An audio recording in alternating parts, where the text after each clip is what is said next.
Students, good morning. Acharya NP Singh, class 12th physics, chapter 2, जिसका नाम है स्थिर वैद्युत विभव तथा धारिता। आज टॉपिक है जिसका नाम है समांतर प्लेट संधारित्र की धारिता जब प्लेटों के बीच आंशिक रूप से परावैद्युत पदार्थ रखा हो या भरा हो। ठीक है, इसके बारे में बताते हैं। तो ये चित्र बना दिया मैंने पहले से ही। इसकी दो प्लेटें होती हैं एक्स और वाई। पहले इसकी थ्योरी के बारे में बात करते हैं। थ्योरी कैसे हम लिखेंगे एग्जाम में अगर आ गया तो माना एक्स वाई एक समांतर प्लेट संधारित्र की दो प्लेटें हैं जिसका क्षेत्रफल क्या है, दोनों प्रत्येक प्लेट का क्षेत्रफल क्या है, कैपिटल ए, और आवेश का पृष्ठ घनत्व क्या प्रत्येक का, सिग्मा है। प्लेट एक्स को बाह्य स्रोत के द्वारा कितना आवेश दे देते हैं हम, प्लस क्यू। तो प्रेरण के कारण, इंडक्शन के कारण प्लेट वाई पर ऋण आवेश क्या हो जाता है, स्वतः ही उत्पन्न हो जाता है।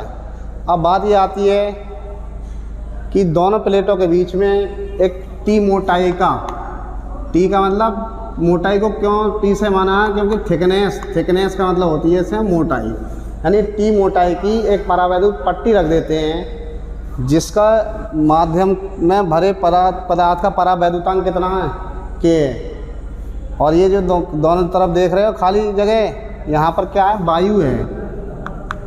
तो दो माध्यम हो गए यहाँ पर, एक के परावैद्युतांक वाला माध्यम और वायु माध्यम। तो इनसे ही इस आर्टिकल को आगे देखेंगे, प्रूव करेंगे। और प्लेट वाई को पृथ्वी से क्या कर देते हैं, जोड़ देते हैं, जिसके कारण विभव क्या हो जाता है, शून्य हो जाता है। प्लेट वाई की आंतरिक पृष्ठ पर ऋण आवेश होता है और प्लेट वाई की बाह्य सतह पर प्लस का आवेश होता है। ये प्लस आवेश पृथ्वी के अंदर चला जाता है, पृथ्वी के अंदर से इलेक्ट्रॉन निकलते हैं, जिसके कारण प्लस माइनस क्या हो जाता है, ये विभव जीरो हो जाता है। ये ध्यान रखना इसका। थ्योरी अभी मैंने बहुत, और दोनों प्लेटों के बीच की दूरी क्या है, डी है। अर्थात इसे इस प्रकार से लिख सकते हैं, माना एक समांतर प्लेट संधारित्र है जिसकी दो प्लेटें एक्स और वाई हैं, जिनके बीच की दूरी क्या है, डी है।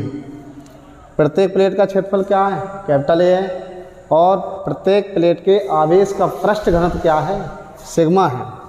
इसके बीच में एक टी मोटाई की परावैद्युत पट्टी रख देते हैं जिसका परावैद्युतांक कितना माना हमने, के। और प्लेट एक्स को बाह्य स्रोत के द्वारा प्लस क्यू आवेश दे देते हैं, जिसके कारण यानी प्रेरण के कारण प्लेट वाई पर ऋण आवेश स्वतः ही उत्पन्न हो जाता है। और प्लेट वाई को पृथ्वी से कनेक्ट कर देते हैं, जोड़ देते हैं, जिसके कारण क्या हो जाता है, विभव जीरो हो जाता है। तो यहाँ पर इसका परावैद्युतांक का, माध्यम का परावैद्युतांक तो के है, परंतु यहाँ खाली जगह में क्या है, वायु है।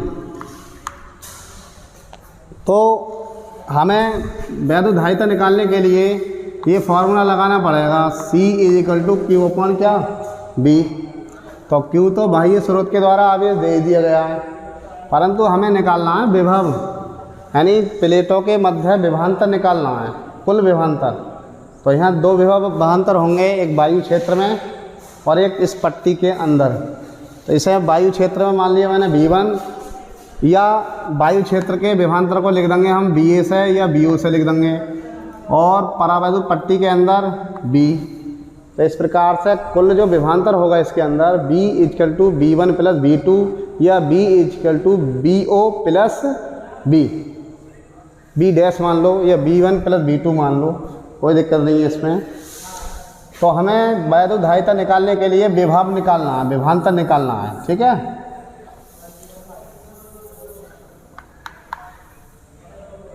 अब विभवांतर निकालने के लिए हमें वैद्युत क्षेत्र की तीव्रता निकालनी है। तो वैद्युत क्षेत्र की तीव्रता वायु क्षेत्र में मैंने मान ली अपनी तरफ से, क्या मान ली, E0 ने मान ली। और इस पट्टी के अंदर वैद्युत क्षेत्र की तीव्रता कितनी है, E। अब पहले चैप्टर में आपने फॉर्मूला पढ़ा होगा वैद्युत क्षेत्र की तीव्रता, यानी वायु क्षेत्र में वैद्युत क्षेत्र की तीव्रता को किससे लिखा है मैंने,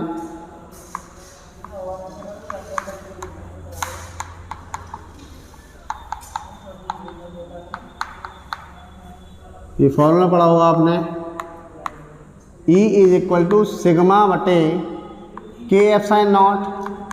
परंतु यह भी हमने लिखा है वायु क्षेत्र में वैद्युत क्षेत्र की तीव्रता। तो वायु क्षेत्र में वैद्युत क्षेत्र की तीव्रता अर्थात परावैद्युतांक वायु के लिए कितना होता है, डाइलेक्ट्रिक कांस्टेंट का मान 1 होता है। तो इसलिए यहाँ तो लिख देंगे वायु क्षेत्र में वैद्युत क्षेत्र की तीव्रता को E0 से, और जब के का मान यहाँ 1 लाएंगे और 1 से मल्टीप्लाई इसकी कर देंगे तो ये आ जाएगा। ठीक है, समीकरण नंबर क्या 1। अब जब टी मोटाई की परावैद्युत पट्टी रख दी है तो वायु क्षेत्र में जो प्लेटों के बीच की जो दूरी बचेगी वो d-t बचेगी। सपोज करो इस प्लेट को एक तरफ को खिसका लो, इस प्लेट को इधर को खिसका लो, यहाँ पर आ गई प्लेट मान लो यहाँ पर, तो इधर वायु प्लस वायु, तो इधर का क्षेत्र जो बचा वो वायु बचा। तो पट्टी की मोटाई t है और दोनों प्लेटों के बीच की दूरी d है, तो इधर की जो दूरी बचेगी वो d-t बचेगी, d-t और ये t। तो इस प्रकार से जो परावैद्युत पट्टी के अंदर वैद्युत क्षेत्र की तीव्रता को किससे लिखा है हमने, E से लिखा है। तो ये फॉर्मूला लगेगा E is equal to sigma बटे के एप्सिलॉन नॉट। इसमें के का मान 1 नहीं लगाएंगे क्योंकि के का मान यहाँ कन्फर्म पता नहीं है, के का मान क्या ही मान लिया परावैद्युत पट्टी के अंदर। तो इस प्रकार से दोनों क्षेत्रों में, ये तो वायु क्षेत्र में और ये परावैद्युत पट्टी के अंदर वैद्युत क्षेत्र की तीव्रता मैंने फाइंड आउट, ये पिछले फर्स्ट लेसन से ये वाला आर्टिकल को हमने प्रूव किया था, वहाँ से बी नोट दैट करके ये हम चीज़ लिख सकते हैं। तो इस प्रकार से हम, और ये आवेश हमने जो बांटा है इसकी लंबाई यानी पृष्ठ पर बांटा है, पृष्ठ पर। तो पृष्ठीय आवेश घनत्व का सूत्र पढ़ा होगा आपने, पृष्ठीय आवेश घनत्व सरफेसियन चार्ज डेंसिटी, पृष्ठीय आवेश घनत्व पढ़ा होगा आपने, sigma is equal to Q upon a. ठीक है, किसी पृष्ठ के प्रत्येकांक क्षेत्रफल पर उपस्थित आवेश की मात्रा को ही हम पृष्ठीय आवेश घनत्व कहते हैं, इसे सिग्मा से रिप्रेजेंट करते हैं। एक होता है रेखीय आवेश घनत्व पढ़ा होगा पहले लेसन में, lambda is equal to q बटे एल, और एक आयतन आवेश घनत्व rho is equal to Q upon b पढ़ा होगा आपने। परंतु यहाँ पर हम केवल पृष्ठीय आवेश घनत्व की बात करते हैं। तो sigma is equal to Q upon a, समीकरण 3 मान लेंगे इसे।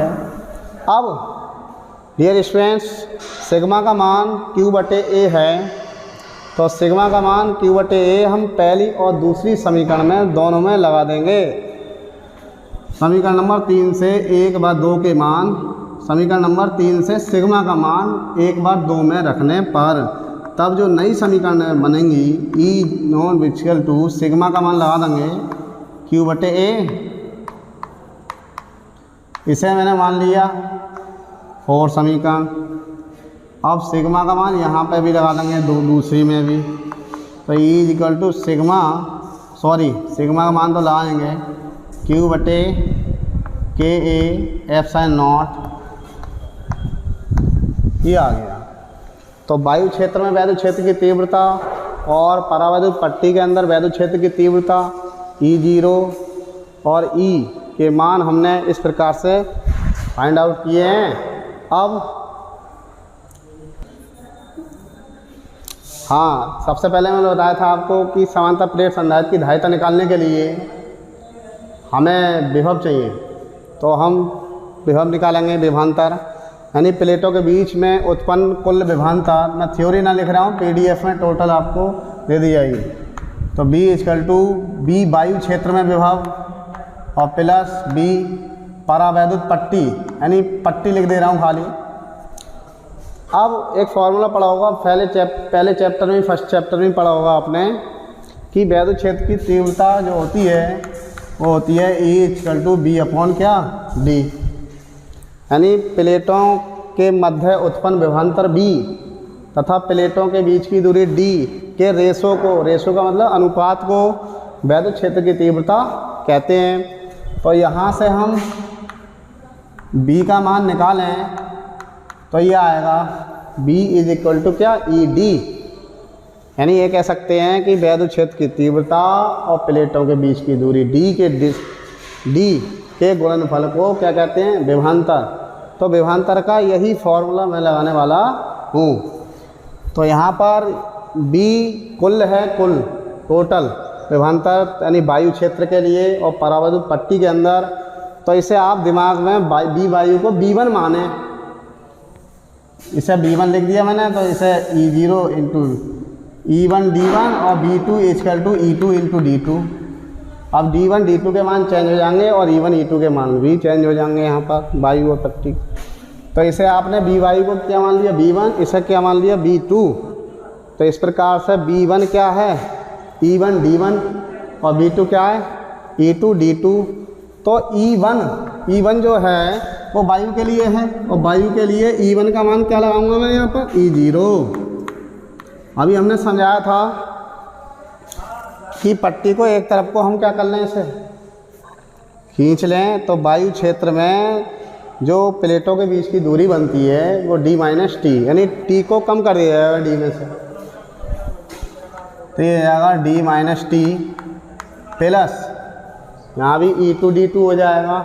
और E2 का मान यानी E2 क्या है पट्टी के अंदर, तो पट्टी के अंदर वैद्युत क्षेत्र की तीव्रता क्या E है।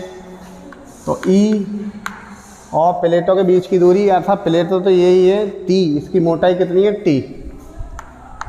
तो इस प्रकार से ये B आ गया। इसे समीकरण हम मान सकते हैं 6। और समीकरण नंबर 4 व 5 से E0 का और E के मान समीकरण नंबर किस में लगा देंगे, 6 में लगा देंगे। यानी putting these value in equation 6 then we get, यानी समीकरण नंबर 4 व 5 से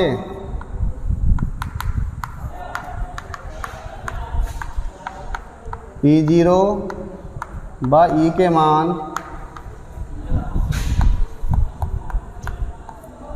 समीकरण नंबर 6 में रखने पर, पुट करने पर।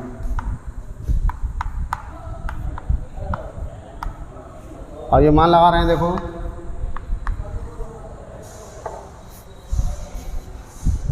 E0 का मान समीकरण 4 से देखें कितना है, Q upon A epsilon not. और ये ऑलरेडी जो प्लेटों के बीच की दूरी है ना वो ऐसे लिखनी है जितनी है, प्लस E का मान Q upon K A epsilon not, K A epsilon not into क्या है T। अब मेरी जगह कम है, मिटा दे रहा हूँ थोड़ा। इसमें 2 पद हैं तो इसमें कॉमन देखो क्या है, Q इसमें है, Q इसमें है, A इसमें है, A इसमें है, एप्सिलॉन नॉट इसमें है, एप्सिलॉन नॉट इसमें है। तो हम Q upon A epsilon not common ले सकते हैं। तो कॉमन लेकर बचता है D माइनस टी प्लस ये कॉमन आ गया, ये भी कॉमन आ गया, ये भी कॉमन आ गया। तो यहाँ बचा 1 की T से गुणा करेंगे तो T अपॉन में K बची। तो इस प्रकार से डियर स्टूडेंट्स मैंने इन समांतर प्लेट संधारित्र की प्लेटों के मध्य कुल विभवांतर निकाल लिया, वायु क्षेत्र को और परावैद्युत पट्टी को देखते हुए, ध्यान में रखते हुए। अब आगे बढ़ते हैं। टॉपिक का नाम है हमारे समांतर प्लेट संधारित्र की धारिता। जब प्लेटों के मध्य आंशिक रूप से परावैद्युत पदार्थ भरा हो तो धारिता निकालनी है हमें। तो धारिता का सूत्र होता है C=Q upon B। First video में इस चैप्टर में पढ़ा होगा आपने, जब किसी चालक को हम आवेश देते हैं तो उस पर विभव स्वतः ही क्या हो जाता है, उत्पन्न हो जाता है। Q प्रोपोर्शनल V और Q=CV। तो जहाँ C एक नियतांक है जिसे हम वैद्युत धारिता कहते हैं। तो इस प्रकार से C का मान ये आया है Q अपॉन B। इसे मानना चाहो समीकरण नंबर 7 मान सकते हो, इसे 8 मान सकते हो। अब ये आर्टिकल प्रूफ होने की कगार पर है। फिर से यानी समीकरण नंबर 7 से इस B का मान समीकरण नंबर 8 में लगाने पर हमें आंसर प्राप्त होगा। और हम क्या करते हैं, समीकरण 7 से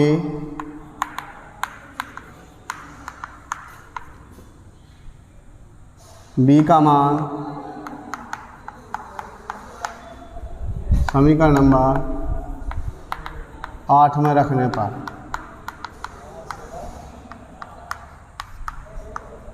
तो समीकरण 8 में लगा देंगे मान C equal to Q upon B का मान यह है Q upon A epsilon not D minus T plus T upon K. इसमें ध्यान से समझना, कोई हार्ड आर्टिकल नहीं है, आप समझने की बस। अब Q से Q कैंसिल आउट हो जाएगा 1 भाग, ये संख्या पलट करके ऊपर पहुंच जाएगी epsilon not into A upon D minus T plus T upon क्या के। इसमें कॉमन लेकर के भी लिख सकते हैं हम, टी का मान कॉमन लेकर के। तो इस प्रकार से ये समांतर प्लेट संधारित्र की धारिता आ चुकी है जब प्लेटों के मध्य आंशिक रूप से परावैद्युत पदार्थ रखा होता है या भरा होता है। यदि हम इससे ये पट्टी को हटा दें तो खाली वायु क्षेत्र रह जाएगा। तो पट्टी को हटाने का मतलब ये होता है कि टी का मान क्या कर देना, 0 कर देना। तब क्या निकल करके आएगा, C0 इक्वल टू, सी का मान सी ना लिखेंगे यार, C0 लिख दो। तो C0 बराबर एप्सिलॉन नॉट इंटू ए, तो टी हटा देंगे, इसका मतलब टी को समाप्त कर देंगे, यहाँ पर टी का मान 0 लगा देंगे। तो डी माइनस टी का मान 0 प्लस 0 बटे के, ये आ जाएगा। और यदि तो C0 बराबर एप्सिलॉन नॉट इंटू ए बटे डी। इसकी धारिता हम कैसे बढ़ा सकते हैं, प्लेटों का क्षेत्रफल बढ़ा करके और डी प्लेटों के बीच की दूरी क्या करने पर, घटाने में। यानी धारिता जो होती है समांतर प्लेट संधारित्र की धारिता, वो प्लेटों के बीच की दूरी डी के क्या होती है, व्युत्क्रमानुपाती और क्षेत्रफल के समानुपाती होती है। अभी इसी वीडियो में हम नेक्स्ट आर्टिकल को देखते हैं। हाँ, समांतर प्लेट संधारित्र के ऊर्जा घनत्व के बारे में बात करते हैं आज। अब तो समांतर प्लेट संधारित्र की धारिता होती है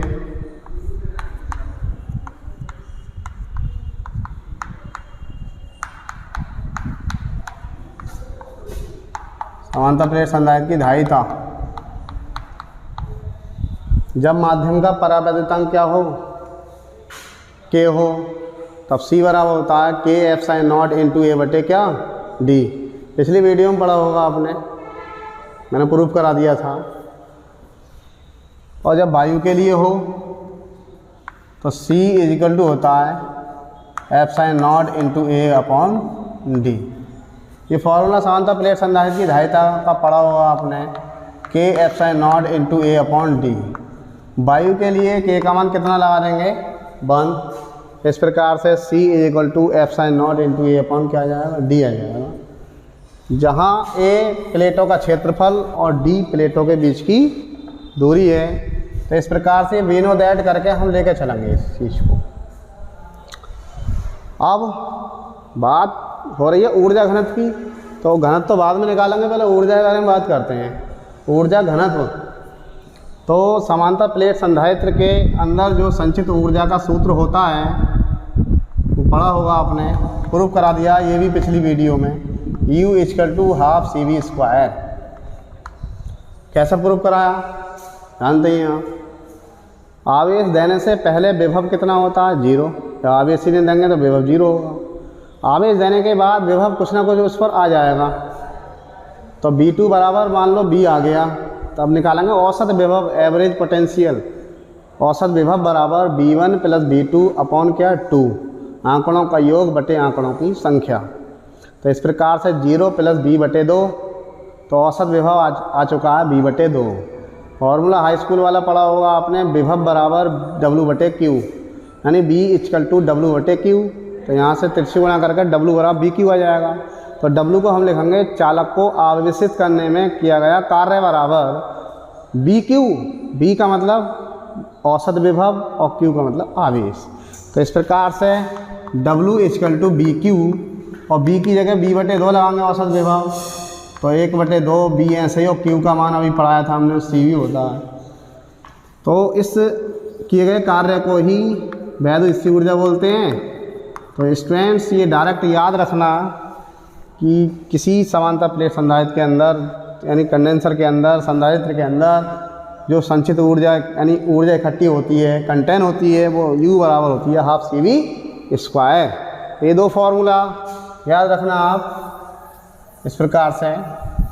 हम क्या करेंगे, पहली समीकरण से C का मान समीकरण नंबर 2 में पुट कर देंगे, यानी समीकरण नंबर 1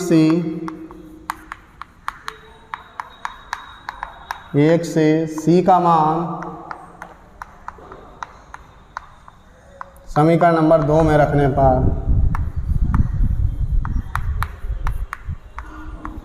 तो इस प्रकार से U बराबर आ जाएगा 1/2, C का मान ये लगा देंगे ε0 इंटू ए अपॉन क्या D और B²। अब पढ़ा होगा आपने समांतर प्लेट संधारित्र में क्या होती है, दो प्लेटें होती हैं। पहली प्लेट को बाह्य स्रोत के द्वारा कैसा आवेश दे देते हैं, प्लस का। दूसरे प्लेट पर प्रेरण के कारण, इंडक्शन के कारण ऋण आवेश, उतना ही ऋण आवेश स्वतः ही क्या हो जाता है, क्रिएट हो जाता है।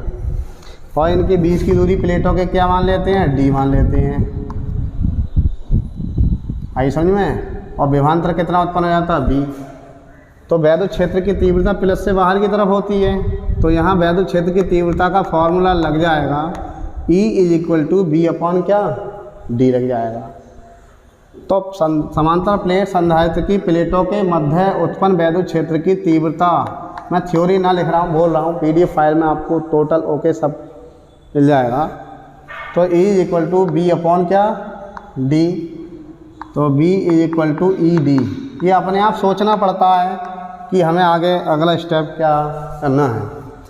तो C लेकर चले हम, और ये ऊर्जा घनत्व लिख रहा है तो ऊर्जा निकाल ली हमने इस प्रकार से, ये मान पुट करके ये आ गया।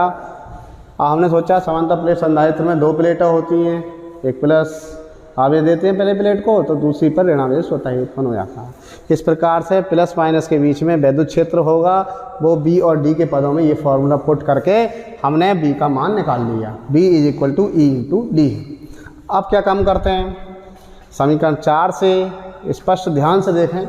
मैं ये नहीं कह रहा कि एक बार में वीडियो दे करके आपको टोटल टॉपिक समझ में आ जाए, वीडियो को बार बार देखें स्टूडेंट्स, ये मेरा आग्रह है आपसे। तो B = ED, तो B का मान समीकरण नंबर हम 3 में लगा देंगे। अब समीकरण 4 से B का मान 3 में रखने पर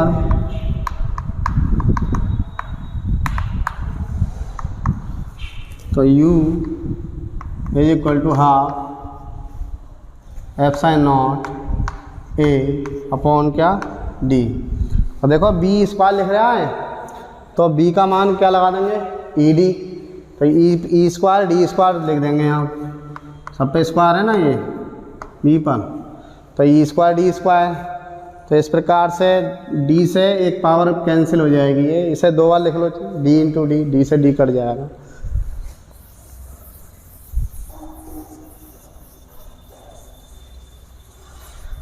अब U = 1/2 ε0 into A upon D से तो D कट ही गया, E² D।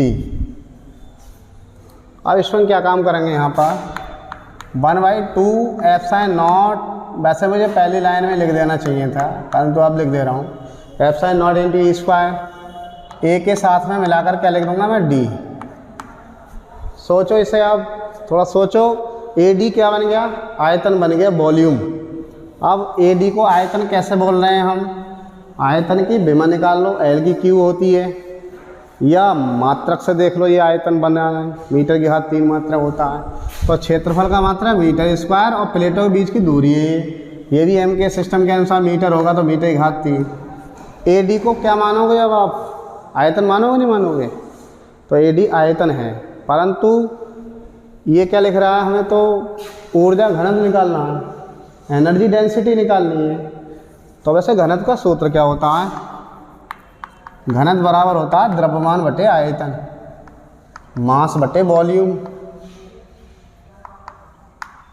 परंतु यहाँ बड़े ध्यान से सुनेंगे आप, घनत्व है ओनली तो द्रव्यमान बटे आयतन, परंतु यहाँ बोल रहा हूँ मैं ऊर्जा घनत्व, इसके आगे ऊर्जा लगा देंगे घनत्व के आगे, ऊर्जा घनत्व बराबर अब द्रव्यमान बटे आयतन, यानी यहाँ लिखूंगा मैं ऊर्जा, यानी ऊर्जा बटे क्या आयतन, ऊर्जा घनत्व तो ऊर्जा बटे आयतन लिखूंगा।